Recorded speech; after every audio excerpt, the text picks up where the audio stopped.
लवकर सकाळी उठले आणि गाईचं शेण आणलं. मी सकाळी लवकर उठले, गाईचं शेण आणलं आणि हे 5 दसरे तयार केले.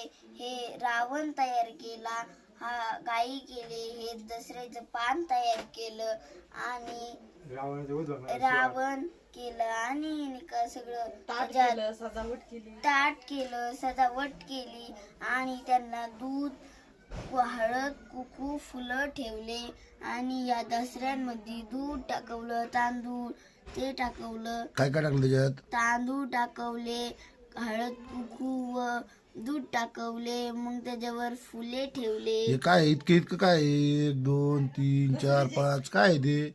दसरा आहे, 5 दसरे आहे. आणि ते खालचं काय आहे? हे दसऱ्याचं पान आहे. आणि ते मोठं काय? मोठं रावण आहे. आणि दसऱ्याच्या सगळ्यांना खूप खूप शुभेच्छा. आता काय होणार त्याचं पुढं संध्याकाळी? संध्याकाळी सगळ्यांना दसरे द्यायचे आणि खूप खूप शुभेच्छा.